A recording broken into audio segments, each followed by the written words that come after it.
எல்லாருக்கும் வணக்கம். எல்லாருக்கும் வாராகி அம்மாவோட அருள் கிடைக்கணும்னு வேண்டிக்கிறேன். பொதுவா தோல்வி அப்படிங்கிற ஒண்ணு இருக்கவே கூடாது.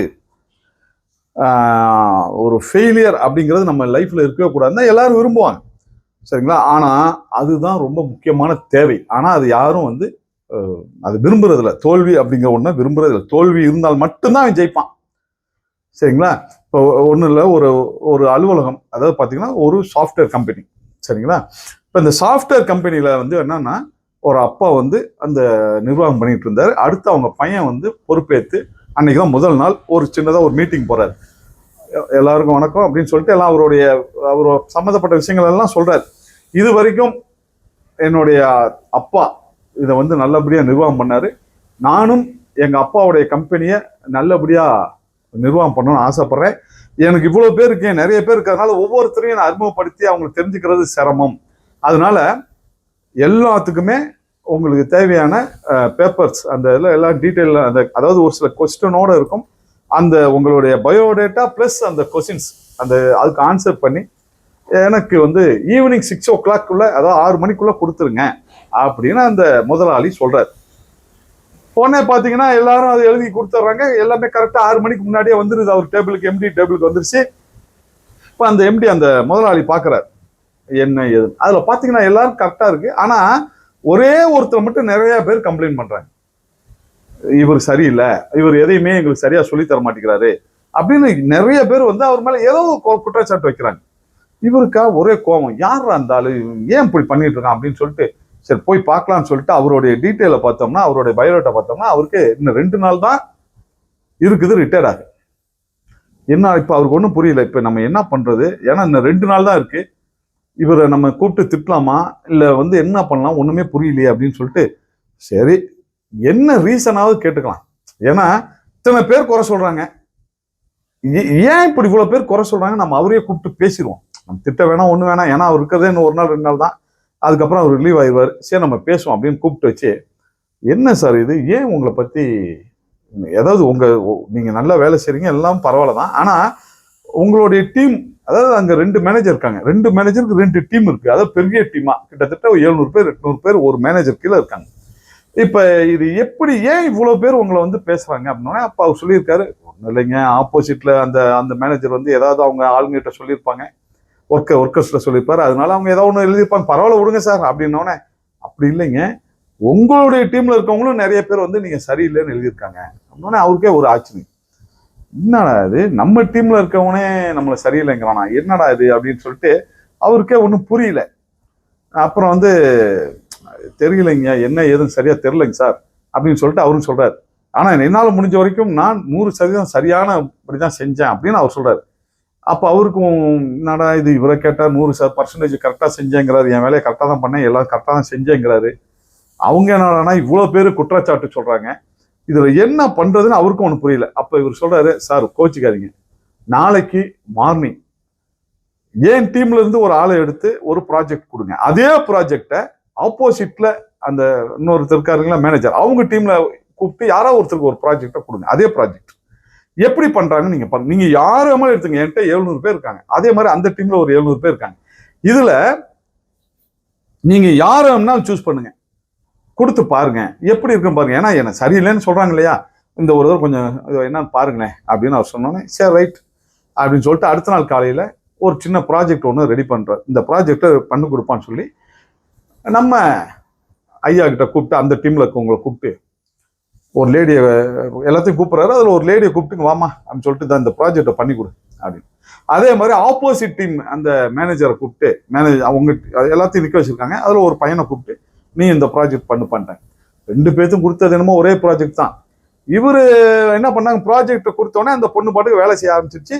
அந்த மேனேஜர் என்ன பண்றாரு, அந்த நல்ல மேனேஜர் இருக்காருங்களா, அதை மற்றவங்க மோசமானவன்னு சொல்றாங்க சரிங்களா, அவர் என்ன பண்ணிட்டாரு, போயிட்டு ஒரு சேரை கொஞ்சம் தள்ளி ஒரு 10 அடி 20 அடி தள்ளி ஒரு சேரை போட்டு அவர் பாட்டு உட்காந்துருக்காரு. எதை பத்தியும் அவர் பார்க்கல, அவர் பாட்டு போனை நோண்டிட்டு இருக்காரு, என்ன எதுவும் பார்த்துட்டு இருக்காரு. அந்த பொண்ணு பாட்டுக்கு அந்த வேலையை பார்த்துட்டு. ஆனா ஆப்போசிட் டீம்ல பாத்தீங்கன்னா அந்த மேனேஜர் வர்றாரு, பதட்டமா வர்றாரு, பேசுறாரு, இது என்ன அது என்னன்னு விசாரிக்கிறாரு. திரும்பி அவரு போனோன்னே இவன் போறான், பின்னாடியே தூக்கிட்டு போறான். இது எப்படி சார், இது என்ன லேப்டாப் தூக்கிட்டு போறான் வர்றான், இப்படியே இருக்கான் சரிங்களா. இங்க என்னடானா இவர் பாட உட்காந்துருக்காரு, எதுவுமே பேசல.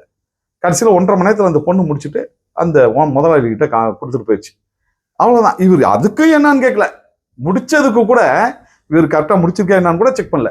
அது பாட்டு போய் கொடுத்துட்டு போயிடுச்சு. அது கரெக்டா அந்த ப்ராஜெக்ட் வேலை செய்யுது, அந்த சாஃப்ட்வேர் கரெக்டா இருக்கு. இங்க என்னடானா ஒரு 8 மணி நேரமா போறான் வரான், அந்த மேனேஜர் போறாரு, என்ன ஏதுங்கிறாரு பண்ணி கடைசியில் 8 மணி நேரம் கழிச்சு அந்த ப்ராஜெக்டை கொடுக்கலாம். சரிங்களா.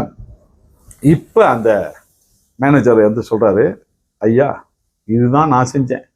என்ன செஞ்சேன்னா, நான் வந்து அவங்களையே குறைகள், அதாவது தப்பு நடக்குதா, நடக்கட்டும், தப்பு நடக்கும், இதுதான் தப்பு நான் சொல்ல மாட்டேன், நீங்க கண்டுபிடிங்கன்னு சொன்னேன். சரிங்களா. நீ என்ன தப்பு பண்ண கண்டுபிடி, இந்த இடத்துல என்ன இருக்குன்னு பாரு, நீ செக் பண்ணு. நான் வந்து சொல்லி கொடுக்க மாட்டேன், அந்த இடத்துல தப்பு இருக்குன்னு எனக்கு தெரியும். ஆனா அதை நான் சொல்லி வச்சேன்னா ஒவ்வொரு தடவையும் என்கிட்ட தூக்கிட்டு வருவாங்க, சார் இன்னும் திரும்பி ஏதோ பிரச்சனை. ஆனா ஒவ்வொரு தடவையும் அவங்கள வச்சே கண்டுபிடிக்க வச்சேன், அடுத்து அவங்களையே சரி பண்ணவும் வச்சேன். அதனால அவங்களுக்கு வந்து தப்பு வந்து எங்க இருக்குன்னு தெரியும், தப்பு வராத அளவுக்கு அவங்க பண்ணுவாங்க. ஆனா ஆப்போசிட் டீம்ல என்னன்னா, அவர் எல்லாத்தையும் சொல்லுவார், இந்த இடத்துல தப்பு இருக்கு, இந்த இடத்துல இதை திருத்து. கடைசியில் பாத்தீங்கன்னா எல்லாத்தையும் தூக்கிட்டே போறான். சரியா செஞ்சாலும் அவர்கிட்ட போய் கேட்டுக்கிட்டே இருப்பான். சரிங்களா. இதுதான் நடந்தது. அப்ப என்னன்னா, தப்பு செஞ்சால் மட்டும்தான் அடுத்த லெவலுக்கு நான் போக முடியும். தப்பே செய்யாம நான் போகணும்னு நினைச்சீங்கன்னா முடியவே முடியாது. ஒரு லெவலுக்கு மேல சான்ஸே கிடையாது. சரிங்களா, முடியவே முடியாது. சரிங்களா. அப்ப நீங்க பாருங்களேன், ஒரு சின்ன ஒரு மரம் நட்டு வைங்களேன், ஒரு செடியை வாங்கிட்டு வரீங்க, அது மரமாகணும்னு வைங்களேன், அதை கொண்டு வந்து ஒன்று வந்து நல்ல செக்யூரான பிளேஸ், நல்ல அதாவது ஒரு வீட்டுக்குள்ள காம்பவுண்டுக்குள்ள நல்லா தண்ணி கண்ணிலாம் ஊற்றி நல்லபடியா அதுக்கு எந்த ஒரு டிஸ்டர்பும் இல்லாம, காத்து வேகமா அடிக்கக்கூடாது, நல்ல கரெக்டான தண்ணி ஊற்றணும், எல்லாம் பண்ணி அது மாதிரி பாதுகாத்து வளர்த்தீங்கன்னா அதை விட வேகமா வெளியில நீங்க சும்மா நட்டு வச்சுங்க பாருங்க, சும்மா ஏதோ அப்பப்ப தண்ணி ஊற்றி ஏதோ கடமைக்குன்னு சேரும் பாருங்க, அதுதான் வேகமா வளரும். ஏன்னு கேட்டீங்கன்னா அதுக்குதான் பலம் அதிகம். ஏன்னா தன்னைத்தானே காப்பாத்திக்கணும்னு நினைக்கும் அந்த மரம். ஏன்னா நீங்க யாரும் தண்ணி ஊற்ற மாட்டான், எவனும் செய்ய மாட்டான். ஆனா இதுவே இந்த செக்யூரா வளர்க்கிறோம் பார்த்தீங்களா, பாதுகாப்பா கம்ஃபர்ட் ஜோன்ல வைக்கிறோம் பார்த்தீங்களா, அந்த மரம் சரியா வளராது. சரிங்களா. அதே மாதிரிதான் உங்க பிள்ளைகளும் கம்ஃபர்ட் ஜோன்ல வச்சீங்கன்னா அது வாழ்க்கை முடிஞ்சிச்சுன்னு அர்த்தம். தப்பு ஆகட்டும் விடு, தோல்வி, அதாவது எல்லா அம்மா அப்பாவும் என்னன்னா தோல்வியே அடையக்கூடாது. நீ பரீட்சையில பெரிய மார்க், அதுவும் ஃபர்ஸ்ட் மார்க் தான் எடுக்கணும். நீ எது செஞ்சாலும் சரி இப்படிதான் வரணும், அப்படிதான் வரணும். அட தோத்தாதான் இப்ப என்னப்பா, தோத்த என்ன, தோத்துட்டு போகுது. தோல்வி அடைகிற பிள்ளைதான் வாழ்க்கையில ஜெயிக்கும். அது வேணா பரீட்சையில ஜெயிக்கலாம், ஃபர்ஸ்ட் மார்க் கூட வாங்கலாம். ஆனா ஒரு சின்ன பிரச்சனை வந்தா அந்த பிள்ளை உயிரோட இருக்குமானே சொல்ல முடியாது. ஒரு சின்ன பிரச்சனை கூட தாங்கிக்கிற கெப்பாசிட்டி அவங்களுக்கு இருக்காது. அதே தோல்வி அடைஞ்சு வருது பாத்தீங்களா, அந்த பிள்ளை படிப்புல வேணா கொஞ்சம் முன்ன பின்ன இருக்கலாம், ஆனா வாழ்க்கையில ஃபர்ஸ்ட் கிளாஸா வரும். சரிங்களா. இப்ப ரீசெண்டா கூட பாத்தீங்கன்னா என்னோட சொந்தக்கார பொண்ணு ஒரு கல்யாணம் பண்ணி வைக்கணும்னு பேசும்போது ஒரு சின்ன வார்த்தை தான், நான் அப்பா இந்த மாதிரி வேற ஒருத்தர் திருமணம் பண்ணிக்கலாம் ஆசைப்படுறேன், இவ்வளவுதான். அவங்க வந்து ஒரு சின்ன வார்த்தை, எப்ப பாத்துக்கலாமா என்னன்னு பார்ப்போம், அவ்வளவுதான். இந்த கான்வர்சேஷன் தான். கொஞ்சம் வெயிட் பண்ணுமான்னு சொன்னது. அந்த இதுல ஏதோ நடந்துருமோ அப்படிங்கிற ஒரு பயத்துல அந்த பொண்ணு வந்து சூசைட் பண்ணிச்சு. சரிங்களா. அப்ப பாருங்களேன், நீங்க 25 வருஷம் 24 வருஷம் கஷ்டப்பட்டு வளர்த்து அதுல என்ன பிரயோஜனம்னா ஜீரோ, ஒன்றும் இல்லாம போச்சு. அந்த பிள்ளை வாழ்க்கையே ஒன்றும் இல்லாம போச்சு. சரிங்களா. அப்ப என்னன்னா, நீங்க வந்து ஒரு பிள்ளைங்களை வந்து கம்ஃபர்ட் ஜோன்ல வைக்கக்கூடாது. அவங்கள தோல்வி அடையணும், தோத்து போக அலோவ் பண்ணுங்க. சரிங்களா. ஓகே ரைட், தோத்துட்டியா உருவா பாத்துக்கலாம் அப்படின்னு சொன்னீங்கன்னா அந்த பிள்ளை கண்டிப்பா வாழ்க்கையில ஜெயிக்கும், கன்ஃபார்மா ஜெயிக்கும். இல்லைன்னா அவங்க வந்து ரொம்ப சிரமம் தான் படுவாங்க. இதை நீங்க உங்களுக்கு முன்னாடியே அது நடக்கும், நீங்க உங்க கண்ணுக்கு பாக்குற மாதிரி அதெல்லாம் நடக்கும். ஐயோ என் பிள்ளை கஷ்டப்படுதே, கடைசி வரைக்கும் இப்படியே பேசிட்டே இருக்க முடியாது. ஐயோ என் பிள்ளை கஷ்டப்படுது. எந்த பிள்ளை வந்து கஷ்டத்தை வந்து சரி பண்ண நினைக்குதோ, எந்த பிள்ளை தோல்வி அடைஞ்சு அதை சரி பண்ண நினைக்குதோ அந்த பிள்ளைகள் தான் நல்லபடியா வளரும், பெரிய அளவு ஆழமரமா இருப்பாங்க. அவங்களுக்கு எவ்வளவு பிரச்சனை வந்தாலும் எவ்வளவு கஷ்டம் வந்தாலும் அவங்களுக்கு தெரியவே தெரியாது. அது ஒரு ஸ்போர்ட்டிவா எடுத்துட்டு போயிட்டு இருப்பாங்க, ஒரு பாத்துக்கலாம் அப்படிமா, இந்த இதை தோத்துட்டேன்னா அடுத்த ஜெயிச்சுக்கலாமா. ஆனா நீங்க நல்லா வளர்க்குறீங்க பாருங்க, எந்த ஒரு கஷ்டமும் தெரியக்கூடாது, அப்படியே ரொம்ப செக்யூரா வளர்ப்பாங்க, கம்ஃபர்ட் ஜோன். இதுல ஒரு சின்ன பரீட்சையில தோல்வி அடைஞ்சிருச்சுன்னா அந்த பிள்ளை மனநலமே பாதிக்கிற அளவுக்கு, அவ்வளவுதான், குயோமியான்னு அழுவாங்க, வாழ்க்கையே போச்சுப்பாங்க, எல்லாம் அந்த பயங்கரமா இருக்கும். அந்த பிள்ளையோட வாழ்க்கை ஒன்றும் இல்லாம காலியாயிடும். சரிங்களா. அதனால நான் என்ன சொல்றேன்னா, அவங்களா செய்ய விடுங்க.